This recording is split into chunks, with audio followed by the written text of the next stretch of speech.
I would like to begin by welcoming everyone to this Facebook Live presentation, this community conversation on the state of our union. We are so grateful to have everyone joining us today. You will notice that because we are using the platform of Facebook Live, you'll be able to engage in conversation with us via the chat feature. And so please make sure that you place your questions, your comments in the chat. If you've got some things that you would like to suggest, we would love to see that information as you begin to share that. One of the things that I would like to do first is thank our co-sponsors, and that is our Kalamazoo County All-Pats. I would like to thank our TRHT Law Design team, our WMU Office of Diversity and Inclusion, as well as our WMU CETA Scholars Program. I thank you so very much for your support of our programming. We are truly honored to have you as our collaborators. My name is Dr. Luchara Wallace. I am the director of the Lewis Walker Institute for the Study of Race and Ethnic Relations at Western Michigan University. And I want to share a little bit of information with you about our organization. Number one is our mission is to develop an understanding of race and ethnic relations, promote an appreciation of diverse peoples and cultures of the United States and other nations, and to work to create more equitable and inclusive communities and institutions. So that's kind of our purpose at the Lewis Walker Institute. And I just wanted for you to know who we are and what we do. We are celebrating 30 years of existence on the campus of Western Michigan University, and we're so honored to be able to bring this programming to you today. Now, on a side note, it's a major note for us, the work that we do, especially when we think about creating more equitable communities and opportunities for our communities. We do host our WIRE Youth Development programs, and this summer, our WIRE Summer Science and Math Camp is going to be at home, but it's going to be fantastic. So we're going to be focusing on food science this summer. Our registration link is open. The program will run from June 29th to July 31st. It's going to be an active and a hands-on program where our student participants are going to be receiving science kits every week, and they're going to be connecting with their instructors in different ways. We're super excited about this program. This is new. We're having to pivot as a result of COVID-19, but we still want to be able to meet the needs in our community. So if people are interested, you could go to our website, which is wmich.edu/Walker Institute/WIRE in order to get more information. I believe in our chat, we have, it has been shared with us by Ronica Hamilton. Thank you so much, Ronica, for sharing this with us. Ronica shared a statement that came from the company Ben & Jerry's. And I just thought that this was so compelling and so meaningful that it was important to start our conversation off with this today. So I am sharing this with you. And the caption is, "We must dismantle white supremacy. Silence is not an option." And it says, all of us at Ben & Jerry's are outraged about the murder of another Black person by Minneapolis police officers last week, and the continued violent response by police against protesters. We have to speak out. We have to stand together with the victims of murder, marginalization, and repression because of their skin color, and with those who seek justice through protest across the country. We have to say his name, George Floyd. George Floyd was a son, a brother, a father, and a friend. The police officer who put his knee on George Floyd's neck, and the police officers who stood by and watched, didn't just murder George Floyd, they stole him. They stole him from his family and his friends, his church and his community, and from his own future. The murder of George Floyd was the result of inhumane police brutality that is perpetuated by a culture of white supremacy. What happened to George Floyd was not the result of a bad apple. It was the predictable consequence of a racist and prejudiced system and culture that has treated Black bodies as the enemy from the beginning. What happened to George Floyd in Minneapolis is the fruit born of toxic seeds planted on the shores of our country in Jamestown in 1619, when the first enslaved men and women arrived on this continent. Floyd is the latest in a long list of names that stretches back to that time and that shore. Some of those names we know: Ahmaud Arbery, Breonna Taylor, Oscar Grant, Eric Garner, Trayvon Martin, Michael Brown, Emmett Till, Martin Luther King Jr. Most we don't.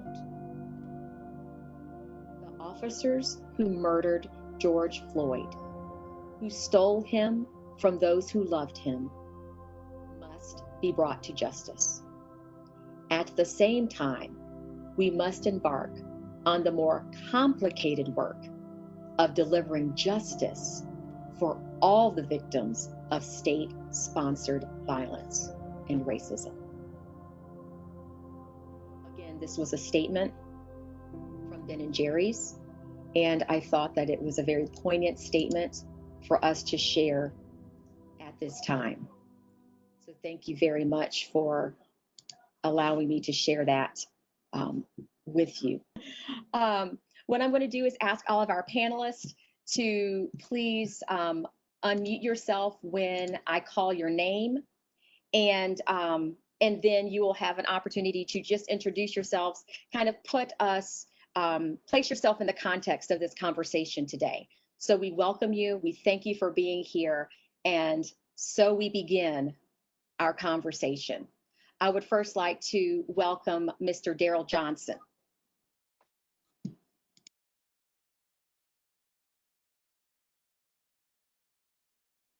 Mr. Johnson, I actually can't hear you right now.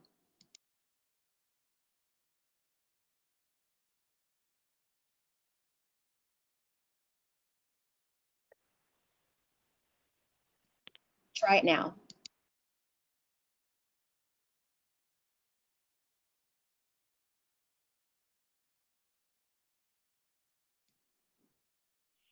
Testing.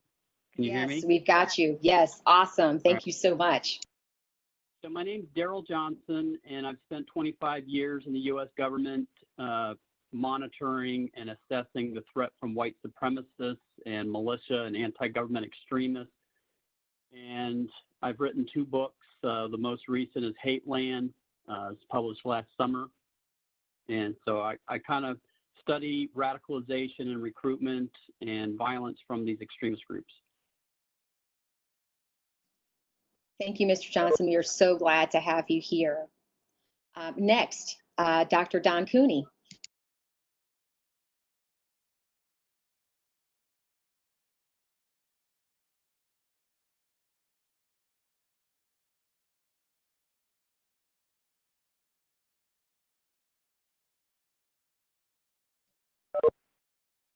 I'm not sure if Dr. Cooney is having a challenge with his audio right now, but we will come back to him. Dr. Cooney is one of our associate directors at the Lewis Walker Institute, and so we're excited to be able to hear from him. Next, we would like to ask our prosecuting attorney for Kalamazoo County, Jeff Getting. Hi, Dr. Wallace. Thank you for having me as part of this panel today. My name's Jeff Getting. I'm the prosecuting attorney. I was elected as Kalamazoo County prosecutor in 2012 and re-elected in 2016. Prior to that, I spent 8 years as an assistant prosecutor working for Jim Greger between 1990 and 1998, prosecuting misdemeanor and felony state offenses.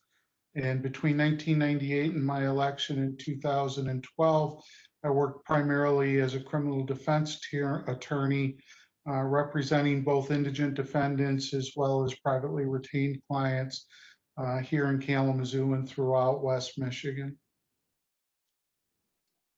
Thank you, Prosecutor Getting. Next, I would like to ask Mr. Tony Lewis from our Michigan Office of Civil Rights. Excuse me. Yes, good afternoon. Thank you. Can everybody hear me? All right, cool. Good afternoon. Yes, I'm Tony Lewis, and I'm the Director of Business and Community Affairs for the Michigan Department of Civil Rights. I've been with I've had the pleasure of serving in the department for approximately 20 years now. This is my 20th year, excuse me. So it's been a good. I started my career as an investigator with the department, so investigating cases of unlawful discrimination here within the state of Michigan, and then transitioned into the Community Relations Division, where I was then tasked with building organizations throughout the state that were designed to enhance the relationships and between the community at hand and law enforcement, and the law enforcement by the communities that they were there to serve. So. And now I have the pleasure of serving as the director of the Community Engagement Division. So now I have the pleasure of working with a team of folks that are responsible now for working with and building those relationships throughout the state. So thank you. Thank you, Mr. Lewis. We appreciate it. We appreciate you. Next, I would like to invite our very own Veronica Hamilton to please introduce yourself as one of our co-sponsors from WMU. Hello, I'm Veronica Hamilton. I'm the director of the CETA Scholars Program at Western Michigan University. And I've worked at Western for almost 20 years and with the program for about 13 years. And our program is a comprehensive support and scholarship program for students who grew up in foster care. Thank you, Ms. Hamilton. We appreciate you being here, and we appreciate your co-sponsorship. We'd also like to invite retired Captain Stacey Ledbetter. Thank you, Dr. Wallace. I appreciate that. And if everyone just remembers a simple phrase for me, it contains so much content. I'm Black and blue. And so, Black woman, Black mother, Black existence in this country. But the blue part, for over 25 years, I spent as a public safety officer in this community, retired in 2017, and now I've dedicated my service to this community through building relationships and teaching people and trying to bridge the gap really with what we're talking about today, the issues between law enforcement and the criminal justice system and communities of color, but really everybody, but where we have the issues, why we're even here today with the Black community in particular, but also communities of color. And so between truth, racial healing and transformation and Black and blue networking and consulting, I'm here for all of it, dedicated to bridging the gap and making a difference. Thank you. Thank you so much, Captain Ledbetter. And finally, we have Director Victor Ledbetter. Please introduce yourself. Good afternoon, Vic Ledbetter. I too am Black and blue. 25 years at Kalamazoo Department of Public Safety, retired as the captain. Currently, I am the director of the Police Academy at KVCC, and I still have skin in the game because I'm raising 2 Black men who still live in the area. So I'm very concerned about how the police that I have the ability and the pleasure to train know how to treat everybody with dignity and respect. That's very important to me. I don't care if a person is wrong or whatever, as long as you give them dignity and respect, that goes a long way. So that's my charge at this point. I'm happy to be here. And I'd like to thank you for the partnership with Lewis Walker Institute for the many programs that you have assisted me with at KVCC. and I look forward to many more. Thank you for having me. It is our pleasure. Thank you so very much. I thought I saw Dr. Cooney. Dr. Cooney, have you been able to rejoin us with your audio? We can, yes, sir. Okay, good. Thank you, Luchara. Okay, so I'm Don Cooney. I work with Luchara at the Lewis Walker Institute, and I teach in the School of Social Work. That's enough.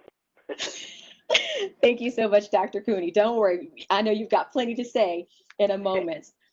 So what we're going to do is we're going to transition into some of our questions, and I just will kind of have this as a round robin, or a really more of a popcorn type of situation where as you feel that you would like to respond to a particular question, please go ahead and respond in kind. But what I'd like to do is address this particular topic, and that is in light of the murder of George Floyd at the hands of law enforcement in Minneapolis, Minnesota, our country finds itself torn from the middle. What do you think is causing this divide in our country?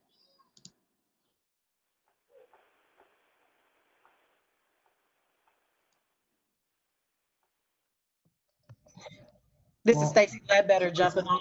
Oh, go ahead, Tony. I thought Dr. Cooney was going to jump on because I had him as a professor at Western Michigan University.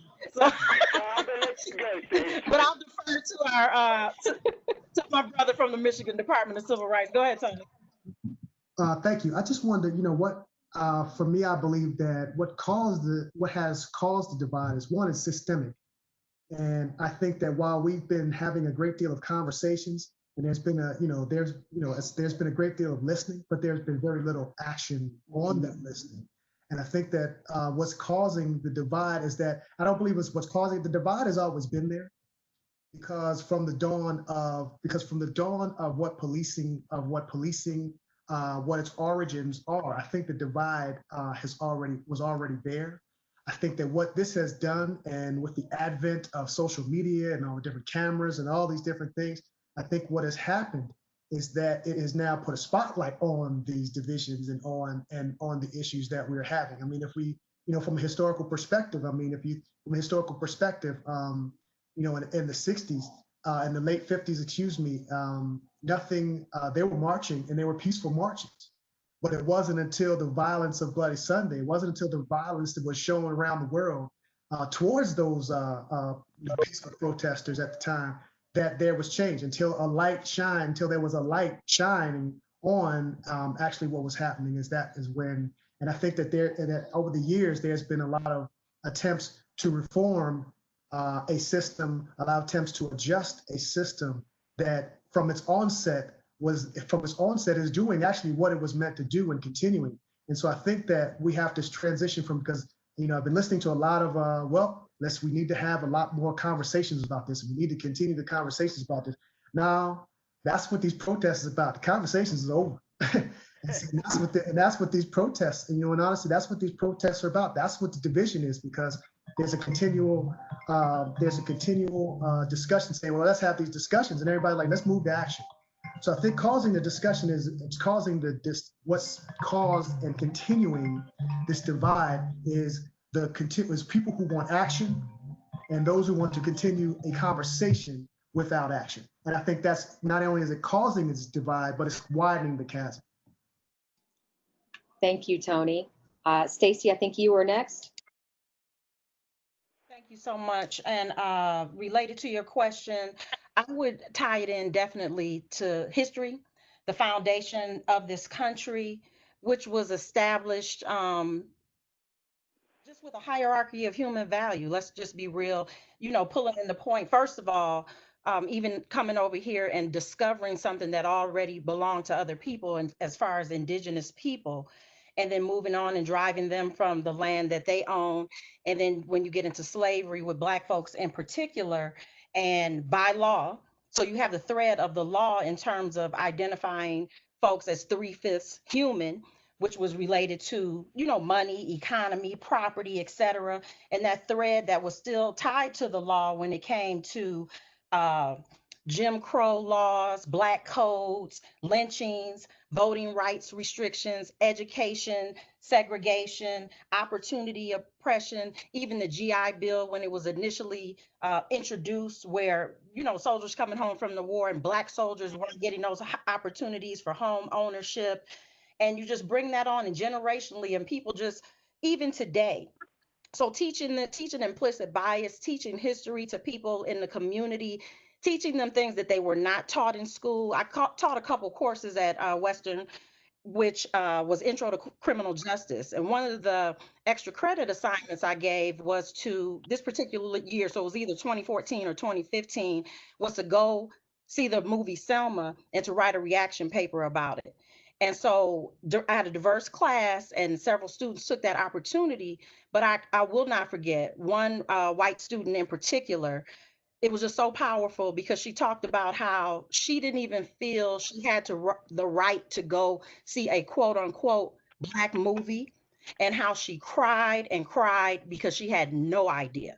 She didn't learn that in school in terms of the, you know, civil rights era and what black folks went through. Because Tony had mentioned Bloody Sunday, you know, that was in the movie, et cetera. And so it was just powerful in the sense that folks don't know what they don't know. So we hear people talk about today, oh, slavery was so long ago. Oh, you're just playing the race card. Oh, it's not really like that.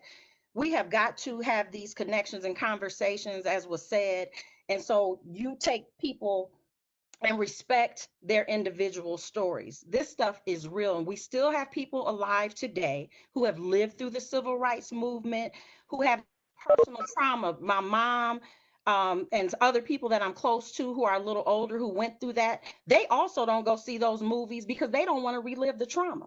It's real, and to be denied that is just totally disrespectful. So it's a direct correlation between history, the foundation of this country, folks who founded it, the founding fathers. Technically, you're immigrants. And so look at that whole, you know, conversation with immigration today. So we have to just keep all that in mind and do something with it now that we're at this point. Thank you. Thank you. Thank you so much, Stacey. I really appreciate that. Did anybody else want to speak on that particular question?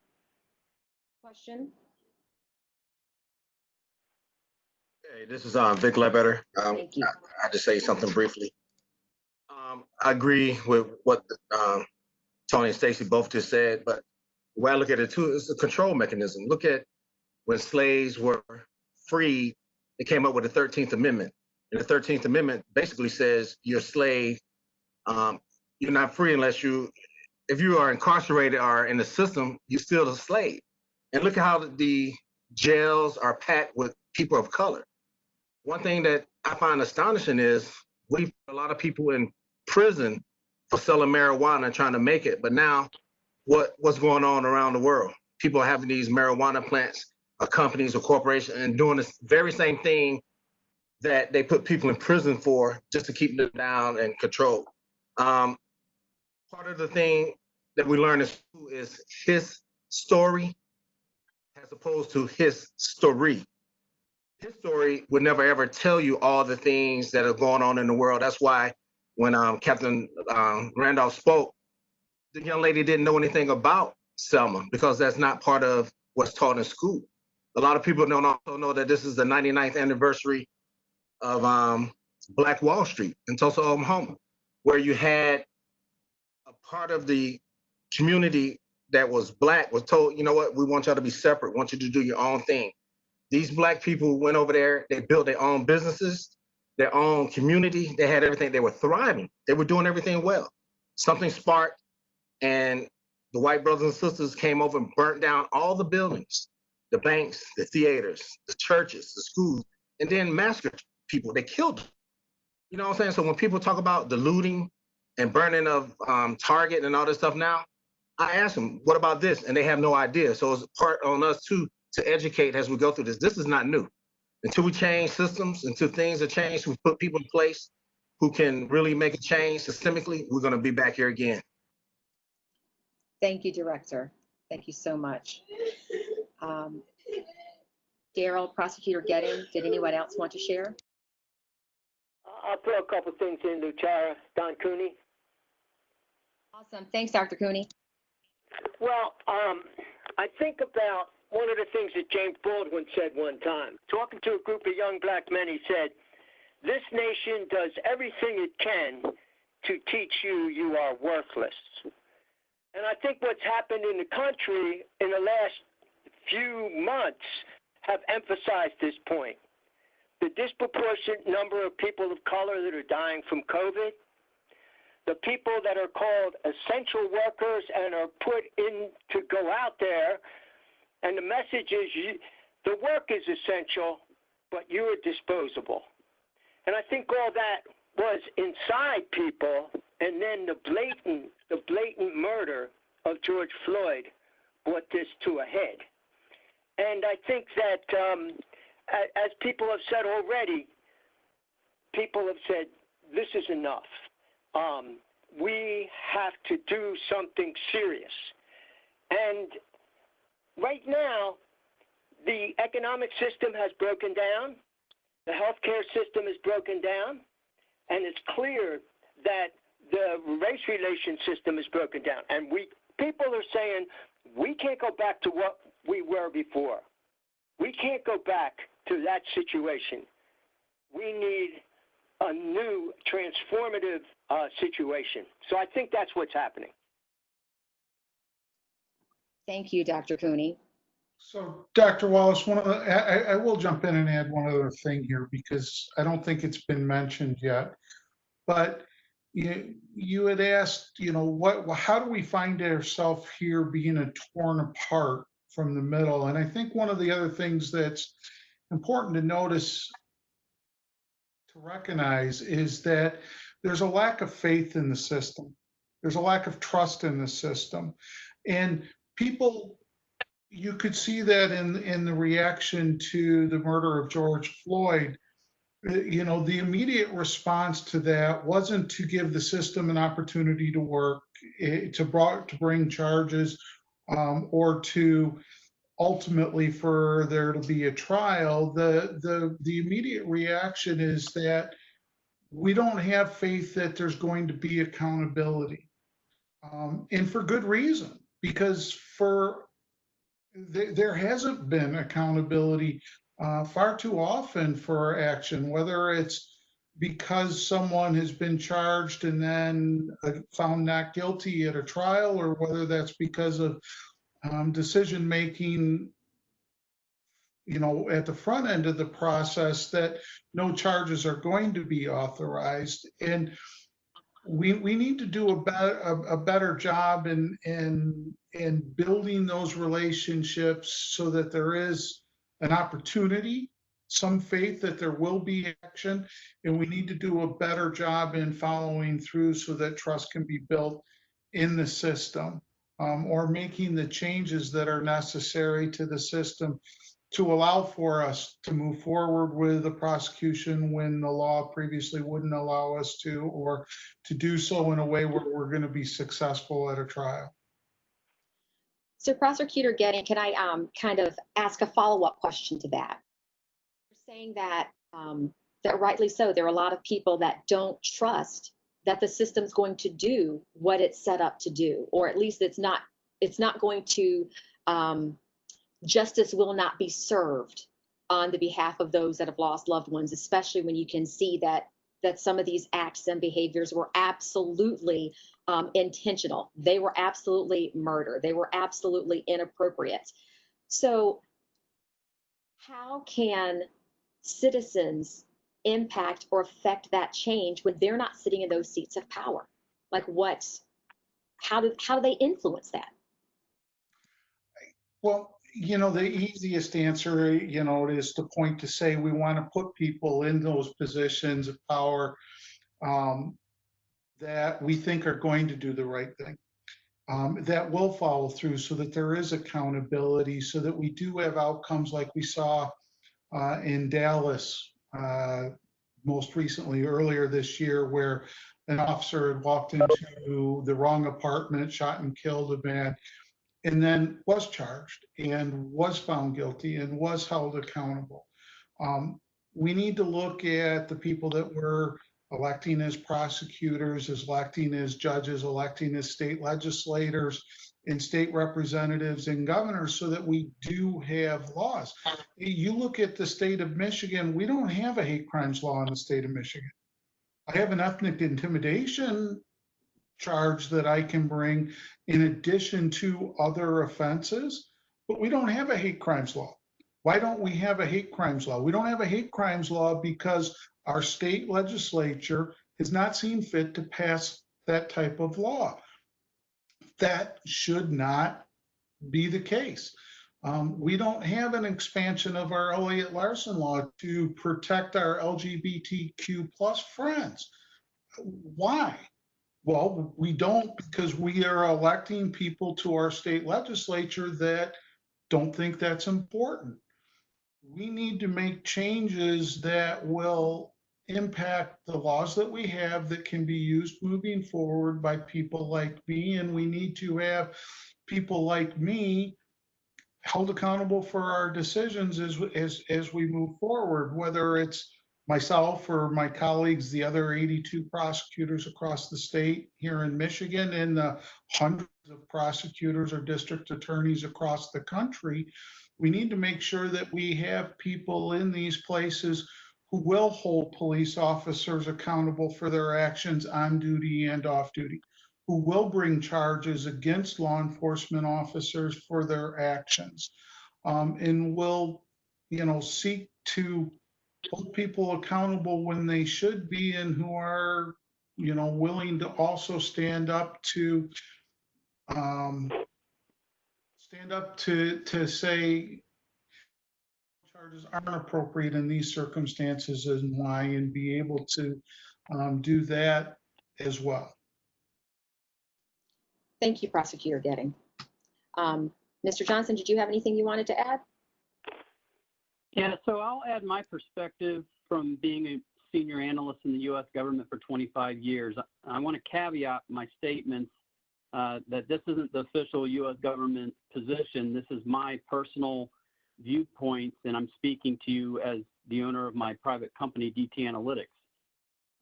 But what I see is in the police departments across America, we've seen that they've tolerated racism in the ranks. They've allowed members of anti-government groups and white supremacist groups to still be police officers. Hard to believe, but these extremists use their First Amendment rights of free speech to try to cloak the hatred and the bigotry and even the violence that they may endorse or support. And so there needs to be more serious focus on these types of people. I worked with the reporter for the Center of Investigative Reporting last year on a story about this. And we were shocked to find that a lot of the internal affairs and inspector generals for various police departments weren't concerned that they had members of white supremacists as police officers, that they've been identified through social media or through doxing, showing up at rallies and being identified. And we tried to point out to them that, these extremists within the ranks, maybe they're not violent at the moment, but they embrace this violent belief system against other races, and that could lead to misbehavior, misconduct. It can pose a counterintelligence or an insider threat to the department, because these people swear allegiance to movements and ideologies that they hold dear to their heart. And if it came to a choice between their department and the organization they belong to, they're going to serve the needs of the organization or movement. Thank you for that perspective, Mr. Johnson. Did someone else want to interject? Thank you for that. I believe we have a few questions from our listening audience on Facebook. Shamate?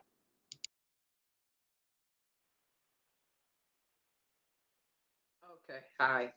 All right, so one of the questions says, what is being done to address the doctrine of qualified immunity?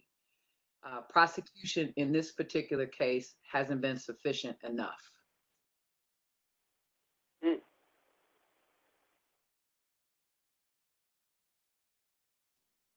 Prosecutor Getting, let's just toss that one straight to you. That sounds like that's in your neighborhood.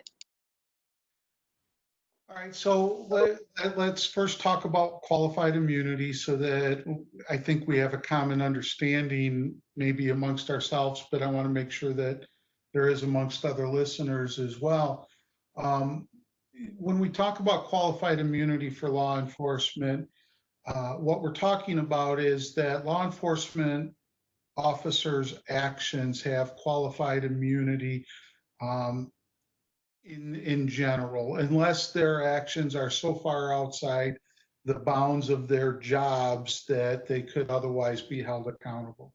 And accountability for police officers can look different in terms of both criminal accountability and civil accountability. Can they be sued for their actions um, in an action like a 1983 action in federal court?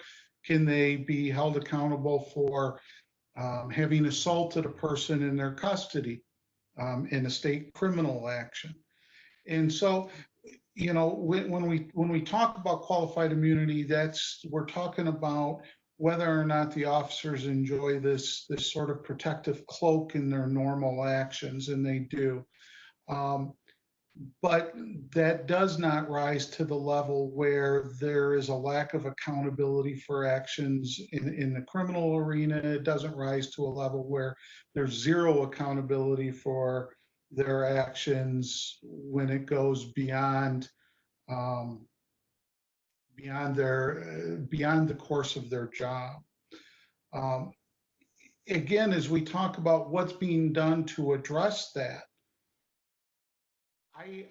local officials like myself or people in county, city government don't have authority to deal with that level of action, a qualified immunity or making changes there. That would come from state, federal government, that would come from the courts, not from myself or other local elected officials. But I do know, and I'll speak only for myself here, I do know that there's a willingness here in Kalamazoo to hold officers accountable for their actions when they rise to a criminal level. I do know that there's a willingness to hold officers accountable for their actions when it's departmental violations. I do know that we're willing to take action when officers have done things that cause or bring into question their credibility and their qualifications to remain police officers. We've had multiple incidents in the last year where officers from different departments have all been terminated as a result of their actions while on the job, as well as having been charged criminally. Thank you for adding that piece as well, Prosecutor Getting. I'm also going to send this question over to retired Captain Stacey and Director Vic. And can you just repeat it for us so everybody can hear too? And Certainly. Shamante, could you please re-ask that question again? Sure. What is being done to address the doctrine of qualified immunity? Prosecution in this particular case just hasn't been enough.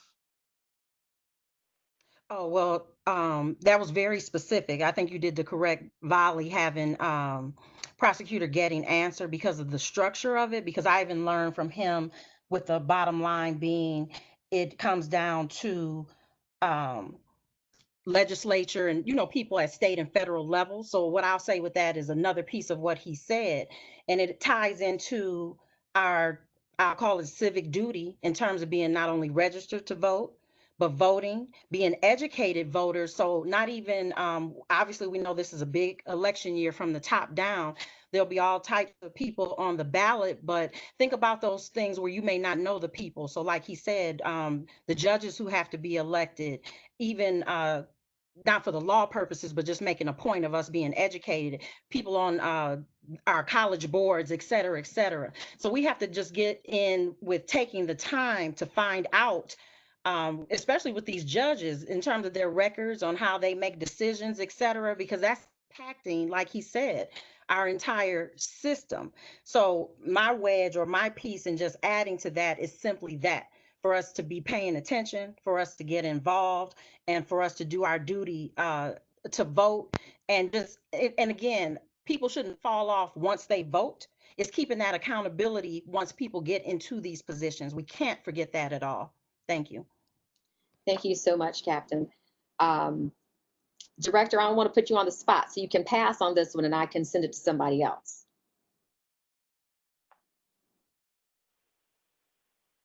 Yeah, I agree with what they said. I'm not sure if the person who asked the question was specifically talking about what just happened with George Floyd, but that was Director Ledbetter.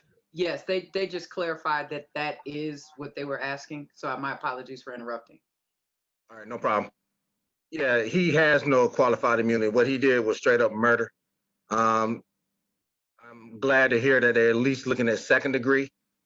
I would be as bold to say I would ask them to even try or consider first degree based on the fact nowhere in any curriculum in this academy or any academy in the state or any academy in the nation teaches neck restraints. We've seen what happened. There were 4 officers standing there.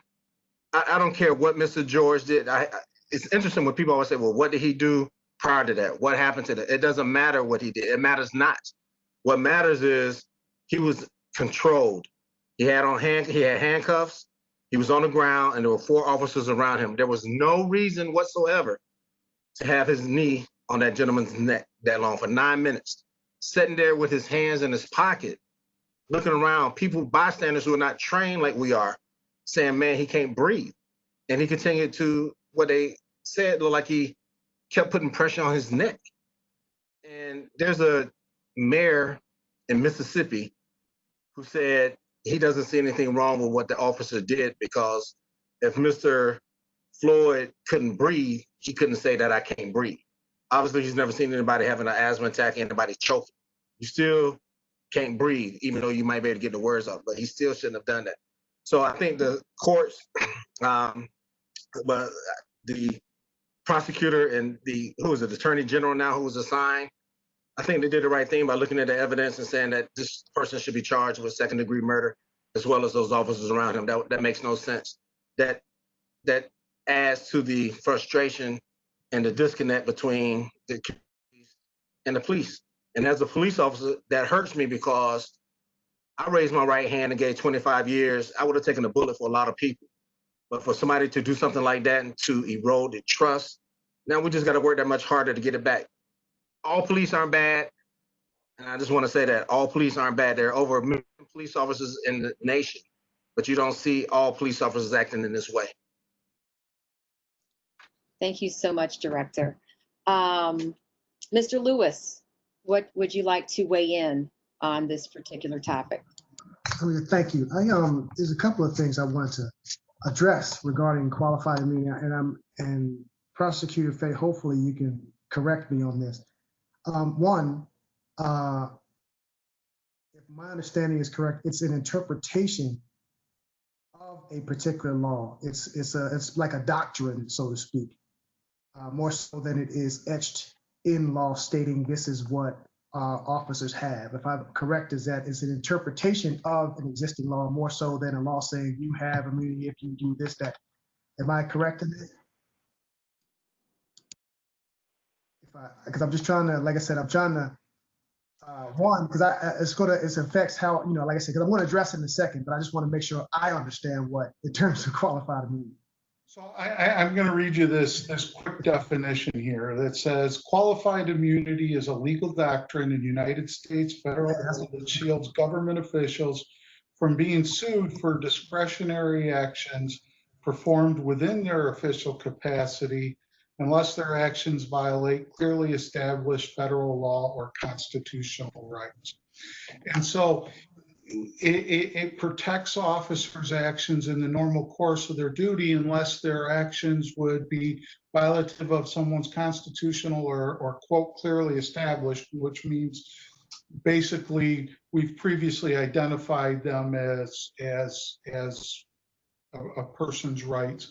In the George Floyd case, that officer's action, he does not have immunity for his actions. He murdered somebody. That's in violation of their constitutional and clearly established rights. The estate of Mr. Floyd will obviously be able to sue that officer for their actions. But in general, police, when they're on the job and they do their job, you know, they use their discretion in making an arrest or in the way they're going about their job.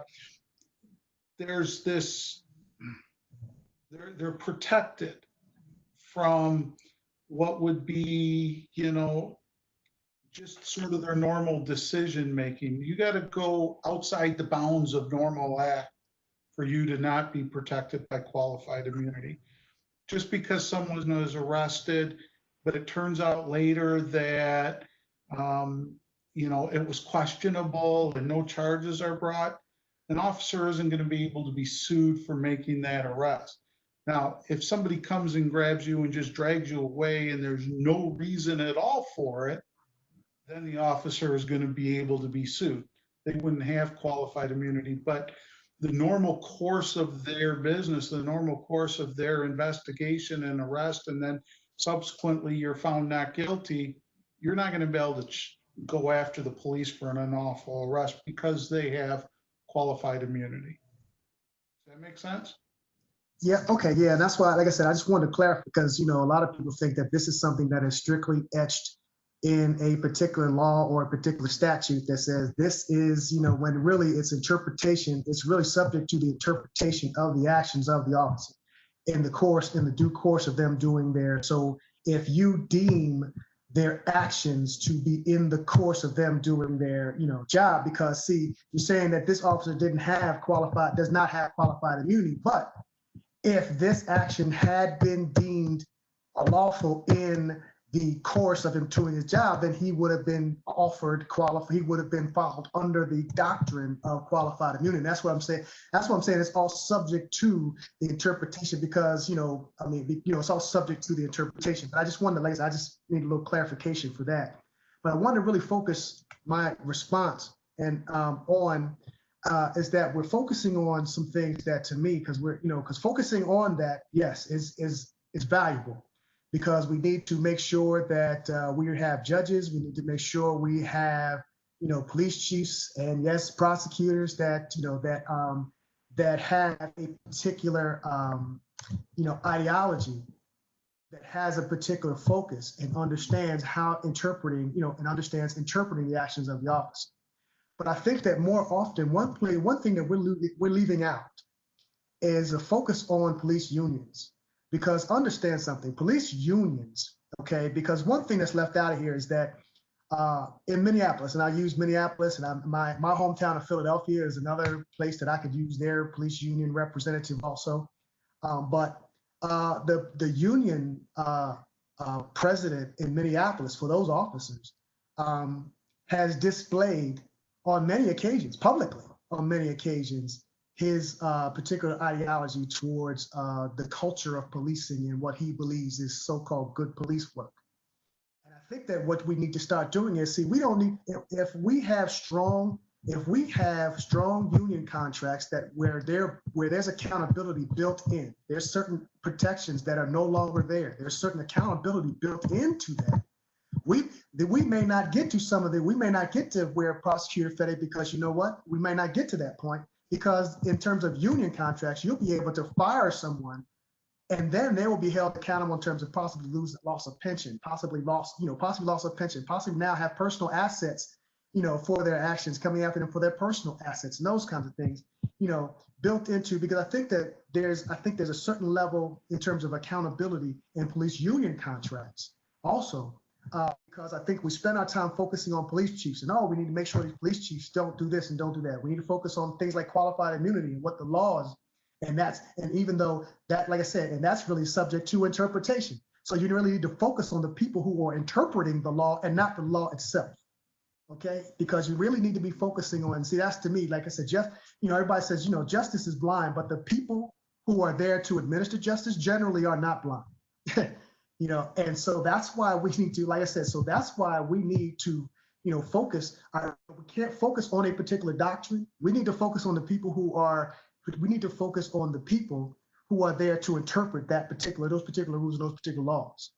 So I think, like I said, I want to kind of make sure we shift their focus, because also I haven't heard we haven't really spoken on the effects of police unions in those union contracts and the protections that would allow officers that have 12, that have 13, that have 14, complaints to continue operating.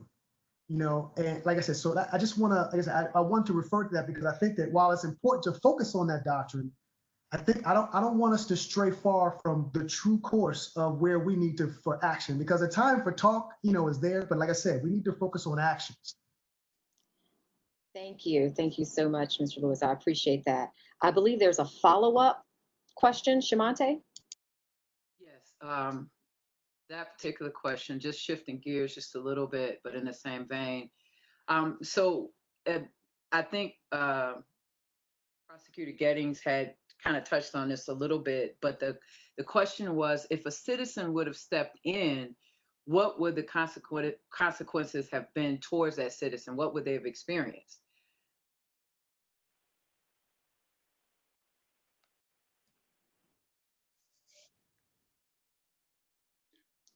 So this is Prosecutor Getting. So, the reality is that if a citizen had stepped in to what those 4 officers were standing there doing, and 3 of them were involved in actually restraining Mr. Floyd, and 1 was standing there a few feet away, and his attention was addressed to the crowd. My belief is that if someone had tried to intervene, that the officer who was paying attention to the crowd would have physically engaged that person. One of the officers who was restraining Mr. Floyd's leg would have engaged that person, and they likely would have been arrested for trying to interfere with what the police were doing. Which, you're asking a question, and I'm going to give you, based on 30 years of being an assistant prosecutor, being a criminal defense attorney, being the elected prosecutor, that's what I expect that the police would have done if someone had tried to physically intervene with their actions. Now, Stacey and Vic have 50 years of combined police experience. So I'm going to throw this right at them and say, you tell me that I'm wrong, because I don't think I am. Absolutely not. This is Stacey again, everybody. I don't think you're wrong at all, which is sad. And I thought about that. I talked to somebody about that, like, okay, what else could have been done? And you mentioned, being arrested or whatever, but then you have that caveat, oh, I was in fear of my life. So it even could have been worse, in terms of the outcome with somebody trying to assist.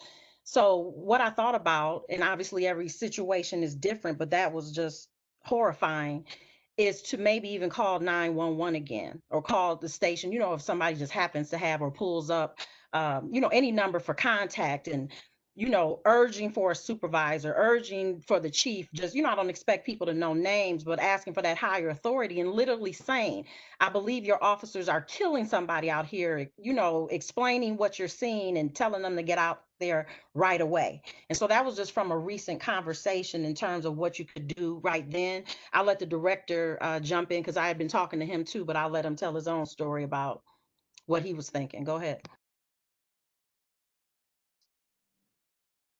The answer that you've given, prosecutor, is correct. They would have charged whoever it was with interfering. I thought about that. I've been doing yard work and stuff like that, and I'm wondering if I was in that area, what would I, as a retired police officer, training director of the police academy, what would I have done? I think I would have tried to plead with those gentlemen again and tell them if they wouldn't have done it. I personally, I would have rushed the officer on the ground with his knee on him, at least to knock him off, knowing that I would get at the most arrested, possibly shot. But if you can do that to save somebody's life, I think it's worth the while, especially seeing this gentleman begging for his life, saying I can't breathe, and this gentleman is not paying attention to it. I don't recommend that for people, but I'm just telling you right now, that's the only thing that we could do at that point is just hope that they would listen to you. And I don't understand. I don't understand why the other four gentlemen, the other three gentlemen, allow that to happen. I mean, if I was in a situation, I've been in situations before where it's very heated, and I had other officers calm me down, because you do get emotionally charged. We are human, and they're like, hey bro, calm down, chill. That's what you would have expected from his partners. That's why they should be charged with the same thing he got. Just like if anybody robs a bank, they roll together, they go together. So I'm not upset about it at all. Thank you, Director. Thank you, Captain. Thank you, Professor Prosecutor Getting. That was a very good follow-up question. Kind of along that line, but maybe you can help us figure this out. Why do we continue to witness this divide in our law enforcement agencies, where what appears to be a very clear delineation between right and wrong appear to be less absolute and more subjective? I mean, and I guess really the core of my question is, as we start to learn, different agencies have different rules and policies. So A, why is that the case? And B, like, how can we change that? Like, how do we even find out what those policies are so that we know what we're trying to push to change? I know that was like a three-part question, but I'm just going to throw that out there, and y'all are going to make it work.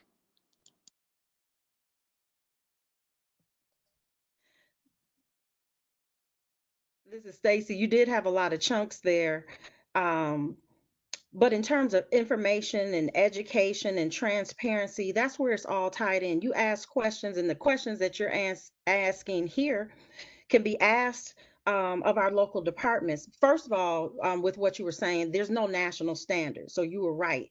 Every department is just doing their own thing. If there's any particular funnel, it may be based on state laws, et cetera, et cetera. But there are no national standards or databases per se where this information is captured.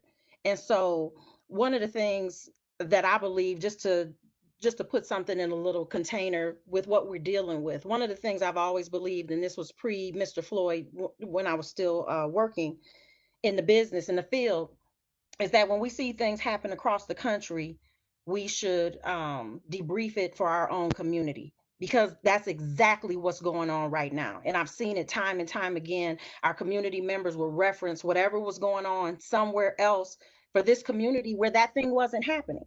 Not that things don't happen, don't get me wrong, in terms of, because definitely I'm very, very clear on the divide, and it is in this community just as well. Again, pre Mr. Floyd.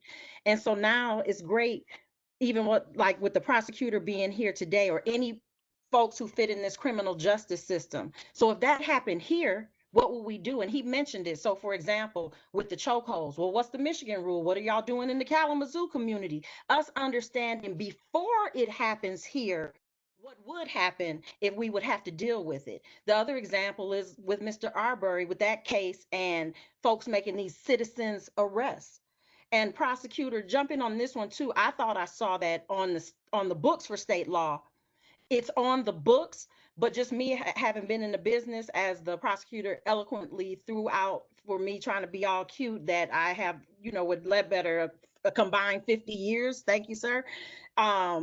Is that I've never seen somebody walk up and say, hey, I captured this person for X, Y, or Z. In fact, we would put out information if we were looking for whoever for whatever, that if you see the person, call in the information and allow us to take care of it so they can remain safe. But that's just another example of something happening somewhere else. But how would our community handle those situations. So that transparency piece, that's big. While we're sitting here in this session, we should easily be able to go to the websites of our area departments, any, again, entity in our local criminal justice system, and find out these answers. So that's just an example of something that could be done immediately. Thank you. Thank you. Thank you for that. Mr. Johnson, do I see you raising your hand? Yeah, I just have a small thing to say about departments and how they differ. I mean, there's all types of law enforcement agencies out there, local, state, federal.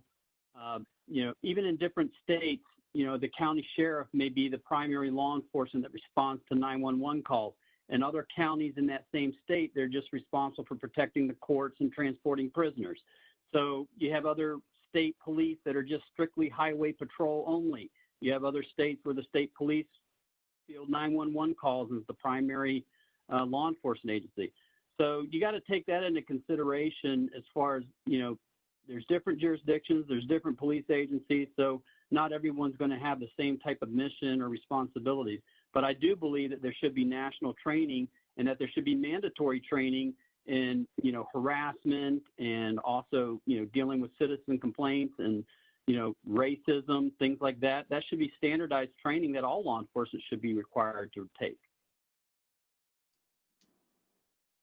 I'm going to jump in because what Mr. Johnson just said there is extraordinarily important. We don't spend enough time training police officers. And we put them in situations that are extraordinarily difficult. They're dangerous and they're emotional and they're just opportunities for things to go wrong. And even after they've gone through through the academy, and then they're partnered with someone for a short period of time, they don't have necessarily the experience to deal with all of the situations that they encounter. Now, the thing with Mr. Floyd certainly doesn't rise to the level where even the most newest of rookies would have known you can't do what that officer did in that situation. That was just totally outrageous. But we need to do a better job in identifying who will make a good police officer and spending the time training them to be a good police officer so that they can engage in de-escalation techniques, so that they can recognize when someone is actually in a mental health crisis versus is acting out in ways that are different and more dangerous to the public. But one of the other problems here is, and I'm sure that Vic can speak to this, is that we're also facing, law enforcement is facing this lack of good applicants. There are fewer and fewer and fewer people every year that look at law enforcement as, this is something that I want to do. This is an honorable career. And we have too many people that maybe should be being screened out, being screened in right from the very beginning. Thank you for mentioning that. It sounds like culture has a lot to do with this as well. There was actually a report by MNBC, that's it, that the Minneapolis Police Department has used neck restraints 44 times since 2015. And of course, the question that was posed to me is, how is this acceptable as a departmental practice? Like, how can something like that be a policy, or is this a culture, which means when you're going out with on those ride-alongs, or when you're going out with your early training days, that is this a cultural issue? Is this a policy issue? How do we get there?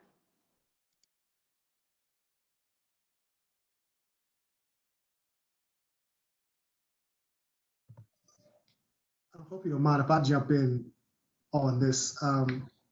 One, yes. One, I think that they're the differing rules, so to speak, because I know they always been speaking of having a national standards, some sort of standards by which, so there can be some level of consistency, even if it's statewide standards or, that's why you have like an agency like MCOS, Michigan Commission on Law Enforcement Standards, that's over that Vic knows very well. Has had to have interactions with a great deal now. But yeah, so like I said, you have those that could create certain standards that you could give more, that you could use in a different capacity. But I think that more often also, I think you hit the nail on the head in terms of culture, in terms of the culture of policing. Because I know we said, well, you're having trouble recruiting.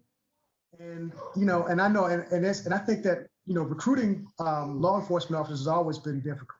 I think it's always been difficult because, in essence, first line and first time officers, in essence, and I'm kind of I'm gonna be a little flippant on it, but you're making very little money to dodge bullets, and when you're first time officer, and that isn't appealing to everyone, so that's, and that's one. And then you also have, like I said, but you also have a culture of policing. And I know that Stacey and Vic can speak to this directly. There are times when you've been in law enforcement long enough, there are times when you're going to have to make a decision. You're going to see certain things, you possibly, or you may have come to the scene and you may see certain things. There's times when, if you're there long enough, you're going to have to make a decision.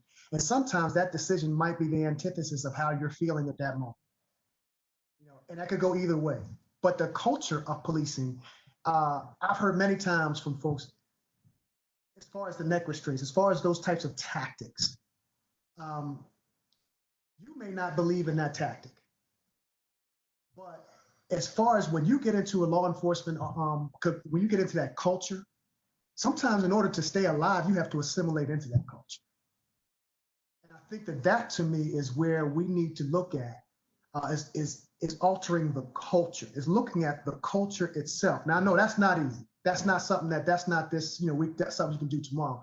But I think that that's something that's been left out because, I always used to think that diversifying our officers, would change the culture. But I also recognize that our officers, we have, our women, our female officers, our, Latino officers, our African-American officers, they're walking into a situation in which at some point, which sometimes they have to assimilate into that culture in order to stay alive. That culture says that this body from themselves is not as precious as this body, or this treatment, or I see this person, I see this big black man coming at me as a threat. I see this big white man coming at me as a big teddy bear. That's like my brother's law. You see what I'm saying? So I think that we have to address the culture. So to me, policies are there. See, policies are not the panacea also because, a lot of times there's a lot of times where you could violate policy. The police union could argue against it and then nothing happened. And you have a policy in place. So I think addressing the culture of policing, the culture that many people have to assimilate into in order to survive at times, unfortunately. That's what to me needs to be addressed because like I said, you focus on policy and that's, yes, you need to. I think we need to focus more on enforcing those policies that are on the books also, but the culture of policing to me is more so than the policies that are on the books in each individual police agency. Thank you, Mr. Lewis. Did anybody else want to comment on that before I move to our next question from Facebook? As the director, what we're finding out nationwide is African Americans don't want to grow up to be the police. I never wanted to be the police. Luckily, it was my calling. I wanted to go to law school. I thought I'd come to be a police officer, learn how they work. So when I went to court, I can, dissect the officer on the stand. But 25 years later, I'm still here, and I love it. I'm always talking to young black men who are getting out of high school, say, hey, I really want to be a cop. This is really what I want to do, but I'm worried about what my friends would say. I'm worried about what my family would say. So you have that peer pressure as well. And like I was told, I said, if they're your friends and family, you don't have to worry about them, because when you become a police officer, those who are doing bad will separate themselves from you anyway. So don't worry about those. It's the ones who love you like your parents and you know your road dogs, if you will. Those are the ones that will give you that support. I said, this is a calling. This is not like going down, say I want to work at Chick-fil-A or Wendy's. This is a career. This is not just a job. This is a career, a life choice. You have to live that. And like Tony said, each department, big cities are notorious for that. In Kalamazoo, they do have some kind of cliques and culture, things like that. But I can tell you for a fact, I've seen where citizens called on the police, hey, officer was driving his car down Portage Road, was not wearing his seatbelt. And I've seen the officer get a ticket from that. So you do have agencies that take care of that. A lot of people don't believe that, but I'm telling you, when you hold your officers to a higher standard and when you know that the person beside you will not jeopardize, if I saw something wrong, I was the main one speaking up. I spoke up all the time. And that's what you need. And when people understand that, they come to you and ask you for advice and how you do that. And that's what you tell these new officers. You have to do what's right. You have to be the change that you want to see. It was hard for Stacey and I being Black in police work. This is a white male dominated field. Anytime it came down to testing, promotion, that's when people showed their true colors. That's when you saw people dog you to keep you from getting ahead. But once you got ahead, you started making those changes and implementing things that happened. And Stacey and I retired in 2017. People to this day still call us and ask us questions because of the relationships that we built with them. The fact that we would go out and be there. The fact that we don't even work for the police department, but we're still in the community. We're still doing the work. We still show up. That's what people know. That's when people say, man, we trust you. We like what you're doing. And through that, you introduce other officers like, hey, this is such and such in the community. Get to know them. And people appreciate that. And I call it out on both sides. When somebody's having an event, let's use Lacrone Park, for instance. And officers are assigned to go there. Officers will go stand in the corner with their arms crossed, and the citizens over here doing their thing. And so the citizens would complain, hey, the officers came, they didn't interact, they didn't do anything. I said, I will address that, but let me ask you a question. Did you walk over and say, hi, officer, my name is Dick Ledbetter. Would you like some water? Thank you for what you do. They're like, no. It's a two-way street. And the officers know, even me, if I know you, like if I know Tony, if I see Tony, I'm in uniform, I'm okay speaking to Tony. What's up, Tony? He's like, what's up, Vic? But sometimes people don't want to be spoken to in public because, again, they work at feds, they're snitch. So once you learn how everything works, you put all that into perspective, and that's how you make the transition. That's how you do well. But I need more people of color. So if you know somebody, especially Black men, Black women, if y'all know somebody want to be the police, please send them to me, and we'll make sure that in our communities to protect us. Thank you. And Doc, just a quick segue from that. I totally agree with the culture and even cultivation of people and growing our own in this community, and even the culture of our community. Because when I was training new officers before I left, that would be one of the things I would ask them questions about, or actually I would pop quiz them, let me just be real, on what they knew about the community. Didn't know anything about the promise, didn't know who the mayor was. I mean, just different things where if you're a part of a community, you should know. And it's unacceptable if you're serving here and don't know how it works or don't know what's special to where you're working, but you're collecting a paycheck every 2 weeks. So that cultivation, and even as was mentioned in terms of the recruiting and trying to get people in, or even just building relationships. So a quick testimony, when one of our sons, he went to school in Florida, one of the things we did when we took him down there, we went and met with the sheriff of the jurisdiction. Went and met with him. Hey, this is Darius Ledbetter, and this is where he's going to live. We want to meet the officers who are assigned to that area. We went and met them. You're going to know this one. Let me just tell you in advance, if there's any stuff with this one right here. And so even cultivating those types of relationships. So for anybody watching, if you don't know who's assigned to patrol your community, where you live, where you work, I just definitely encourage that. Oh, I'm not just telling you something to be telling you. I'm telling you something I did in another jurisdiction that I had nothing to do with, because those relationships do make a difference. I would look at even like Ledbetter said, in terms of encouraging people to go into the field. And so there's a lot of folks, this is an amazing community in terms of people just doing things and doing service and, coming into the community. But are you showing people, whether it's policing or any other profession, and encouraging people on how to go into that field, like how to get where you are? How can I get your job for any top person? You name the person, and cultivating them and leading and guiding in that way. So even you have your citizens academies, but what are you doing for young people in terms of cadet programs or for public safety, it's an explorer program. Is there any diversity there? How are you manifesting in those ways? Because again, I totally agree. And I just want to echo what Vic said. And just in terms of stereotyping and that type of thing, because we're dealing with a big deal right now. I mean, this is, as far as I'm concerned, this straw that's breaking the camel's back, even though we've seen many situations like this where people of color have been killed and, the community was very upset about it. But we have to cultivate and encourage when that stuff isn't hot. So I'm not being remiss on what we're dealing with right now, but it has to be a constant in terms of these building relationships. When you have people, I saw a question, I don't know if it's on this one, but we've been doing so much where people have a big concern when officers don't live in the communities that they're served. Well, that's another thing related to state law. You cannot mandate that. No department can mandate that. And I'm not saying no law can be changed, but that's about, again, activism, being involved, getting with your legislators, et cetera. But today, it's not going to happen. But you got to know that. Thank you.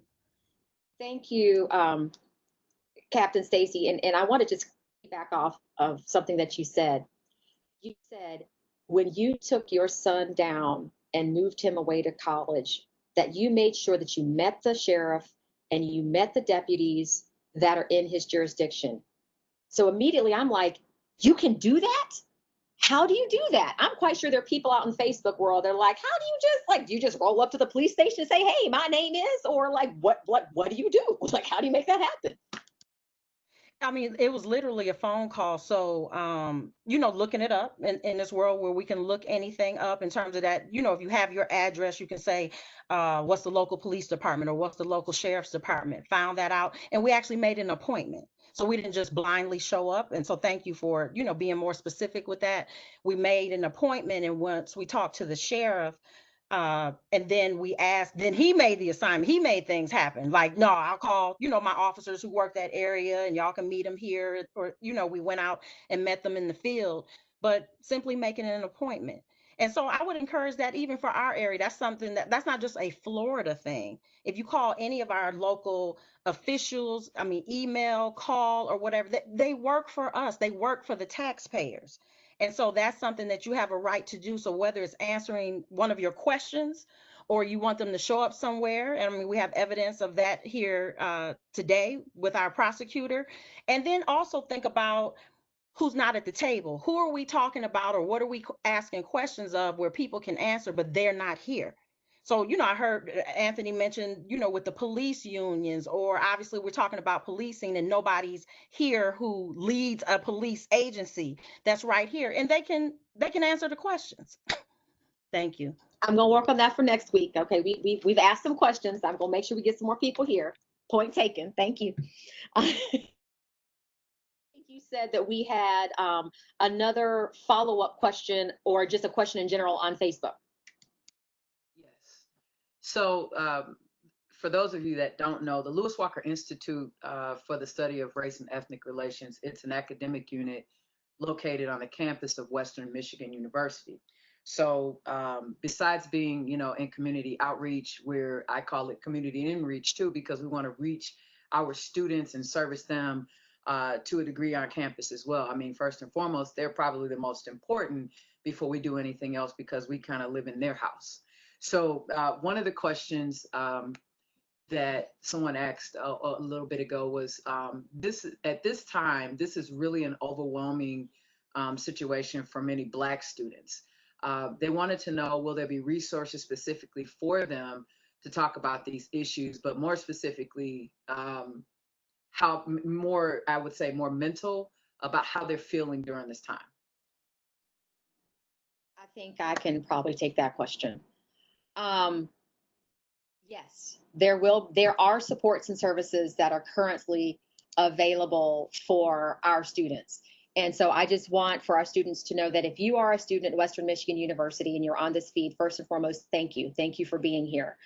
Second of all, if you do have a need, do have resources on campus, and we're in the process now where you can reach out to them online, and you can even experience a telehealth appointment. So you don't even have to go into campus. You don't have to physically be in Kalamazoo to have those needs met. I don't have the number memorized off the top of my head. I'm sorry for that. But I'll make sure that we have that listed in the chat, so that there'll be a record of that. And then we'll also make sure that if you have any questions, concerns, please call 269-387-2141. That's our main office number. We will get you connected with the people to whom you need to be connected. There is support available. And I can't speak for all the other institutions or how their processes work. I can only speak to Western, but yes, that is available. Our state of Michigan has also provided counseling opportunities as well. And we can get you information too, because we recognize this is an overwhelming time. Like first we had COVID-19, and now we are experiencing and seeing with our own eyes three young Black people being murdered within, I think, just on the television screen. I mean, of course, Ahmaud Arbery was in February, but by the time we got to see it, we were still outraged. And then you see Breonna Taylor, who's sitting in her house, didn't have anything to do with the situation, at home, who's not feeling scared right now. And then you've got George Floyd, and you see somebody killing him with their knee on his neck, their knee on his heart, their knee on the back of his body. He can't even move. So we feel you. And the emotion that you're feeling from me right now is the emotion that I feel for my own children, is the rage that I feel as a professor who represents you. And that's the reason why we're doing this. We're having these conversations because, number one, we want to be able to provide resources. We're having these conversations because, number two, we want to make sure that we can walk away from here today with some concrete action steps. And I feel like we've got some concrete action steps. Like, I now feel very comfortable about calling up the local police department saying, hey, can I bring my son over to meet you? Because I need you to know who this little 9-year-old Black boy is that's rolling around the neighborhood. I want you to know him. Like, I feel comfortable with that. I felt stupid doing that at first, but now, thank you, I've been given that empowerment. And so we know what we can do. I mean, he's telling us, hey, number one, you got to get out and vote. I mean, he said, hold him accountable, right? So ask him questions. Hold him accountable, but we've got to get out and vote for these elected officials. And then we have to also have influence over those who are making the laws and the policies. And we also know we need to start looking at websites. If you have questions and you're not finding the answers to those questions, then that means it's time for you to go and start asking them. So I thank you to our panelists for giving us some of this information and for sharing information with us that I don't know that we would have had under normal circumstances and in a typical conversation. So thank you for that. I know that there are a couple of questions left in the chat. I want to be sensitive to our time. We are going to stick to our 1 hour and 30-minute time. I know we could go over, but that's why we're having another episode next week. So for those of you that have questions that have not been asked, I will make sure that we add them to our question bank for next week. I just don't want to get into another question because I know it's going to take us about 10, 15 minutes to get to it. I mean, because I know that's how rich this knowledge base is on this phone. Yes, ma'am. Dr. Wallace, for the one you were just on, though, I wanted to give a quick shout out because that student had that specific question. And if they need an affinity group, I want to give a shout out to WMU's Black Criminal Justice Student Association. And Tina, you got to help me with that, Doc, with her last name, is the president. But they have done great. When I met them, it was a part of them bringing Corey Wise to Western, yes, one of the Central Park 5 / really exonerated 5 at this point. And we just built a relationship that includes Dr. Wallace, myself, Director Ledbetter, Corporal Sean O'Brien, and then Lieutenant Jeff Lillard over at Western Michigan University. But the chief over there, Chief Scott Merlo, has visited the meetings. He said, call him anytime. He has an open door and he's willing to address these questions, comments, and concerns just as well. So at your university, the police chief said, come on over. So please do that. I encourage you. Absolutely. And her name is Tina Conway, and it is the WMU Black Criminal Justice Students Association. So absolutely, that's a wonderful group to get into contact with in terms of additional student support. Maybe a panelist.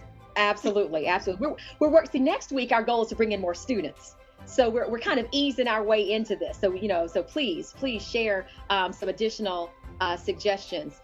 I do want to share this particular announcement. Thank you so much, Ronica, for this. Former President Barack Obama will address the nation this afternoon in a town hall at 5 p.m. Eastern Time.